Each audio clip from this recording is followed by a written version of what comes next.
Before we start this alternate history, this video is sponsored by Total Battle, an online ancient medieval fantasy strategy game. In it, you can build up your own armies, empire, and city, and you can also go on epic quests inside crypts. I played it and it reminded me a lot of Clash of Clans and Age of Empires, and you can resist marshalling armies of griffins and dragons, and the best part is it's free to play. Now back to the alternate history. We all know that in the year 1066, the Normans invaded England, forever changing the direction of its history. However, few know that this was only one of two invasions of England that took place in that year. In that year, England faced an invasion from Norway as well as Normandy. The King of Norway, Harald Sigurdsson, nicknamed Hardrada, or Old Norse for Hard Ruler, for the brutality with which he put down a revolt, was one of those badass figures that has ever lived in history. He was a warrior, mercenary, king, and pirate. Imagine the real Conan the Barbarian. Sadly, I need to keep this video within a reasonable length, and so I can't extol his biography in completion, so please look it up yourself. You won't be disappointed. After taking the throne of Norway, he wanted to add England to his empire.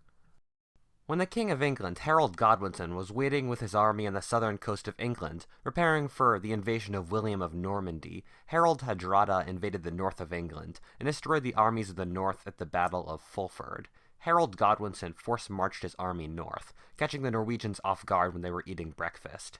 The English were able to rout the Norwegian forces at the Battle of Stamford Bridge, with Harald Hardrada being killed by an arrow to the throat.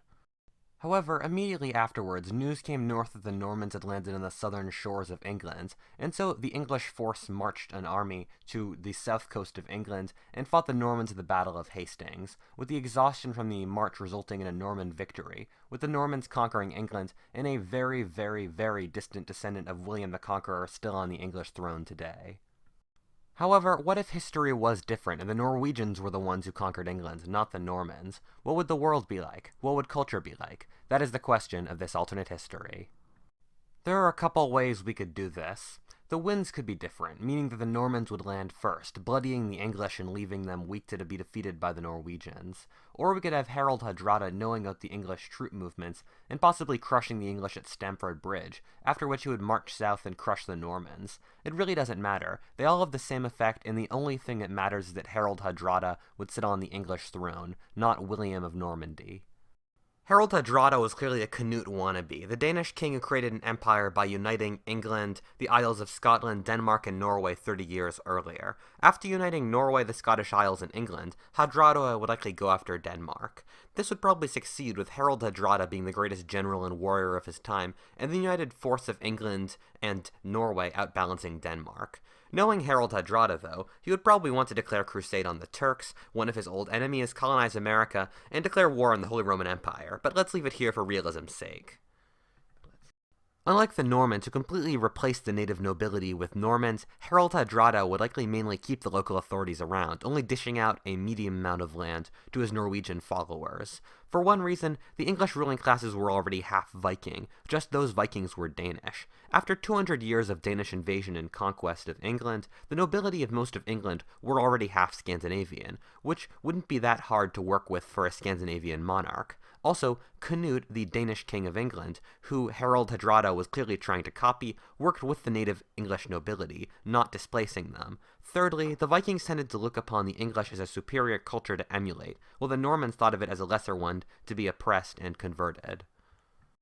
We would see the process of English culture becoming even more Scandinavian, with the Norwegian layer being added on top of the Danish one. This would honestly just continue the process that had been going on for hundreds of years. By the time of the Norman conquest, England was practically part of Scandinavia in language, military, culture, and economics, so this really wouldn't change much. If someone from this timeline were to hear in ours that English became a half-French language, they would probably just give you a weird look and call you insane. This is because in our timeline, the Normans radically changed English culture by taking it into a very French and continental direction. This would never have happened in this timeline, and English culture would be much more Germanic and much less Romance.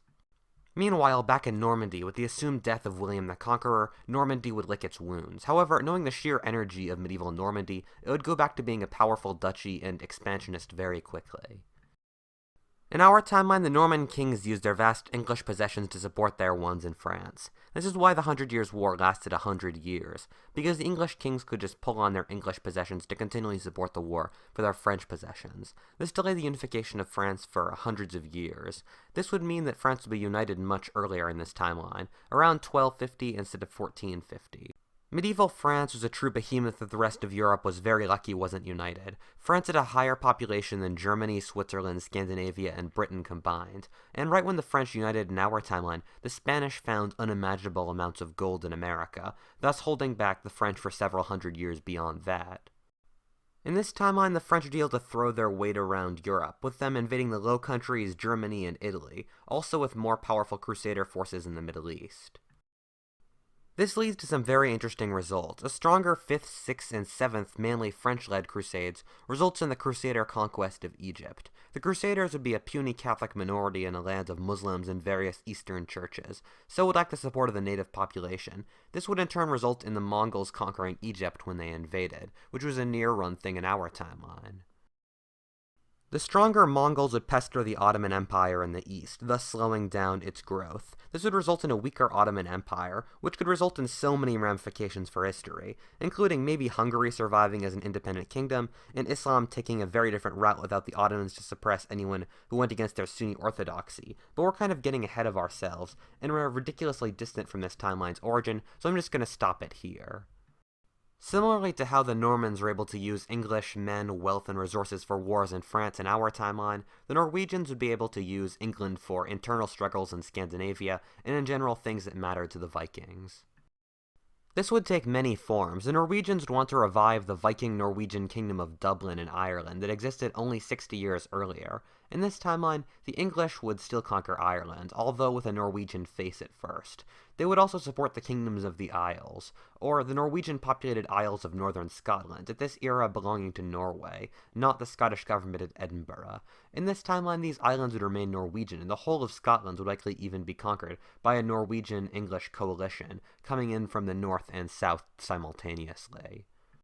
Back home in Scandinavia, the Norwegians would want to use their population to keep Denmark part of the empire and to expand into the Baltic. Denmark and Sweden had Baltic colonies in our timeline, being Estonia and Finland respectively, and participated very heavily in the Northern Crusades against the Baltic pagans. In this timeline, significant forces of England, being part of the Scandinavian cultural world, would contribute to the Northern Crusades, likely resulting in them being more successful.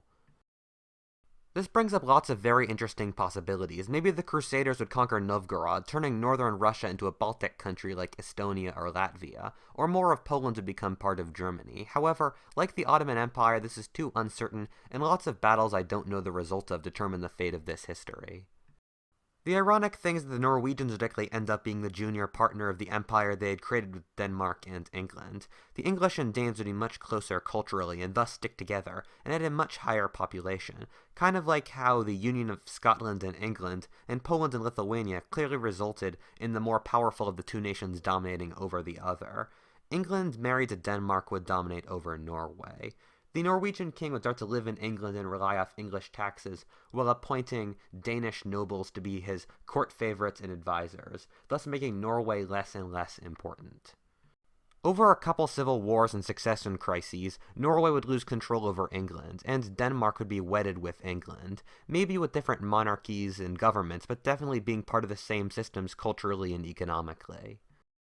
To jump back very far into the video, the rise of France would worry the Anglo-Danish crown, who would fear the balance of power collapsing, and so would support whatever alliance of forces would try to contain France. As the French would try to conquer the wealthy states of the Low Countries, the Anglo-Danish forces would support the Dutch city-states. This would be helped by the strong cultural connection between the Anglo-Saxons and the Danes and the Dutch.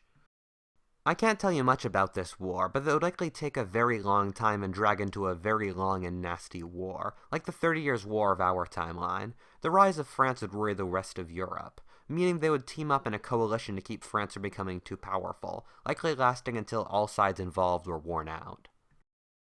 Whatifalthist, thank you for watching. If you enjoyed that video, comment, subscribe, and please stay tuned for my next video. I know the sponsorship was something new, so tell me what you think about it in the comments. And as always, thank you.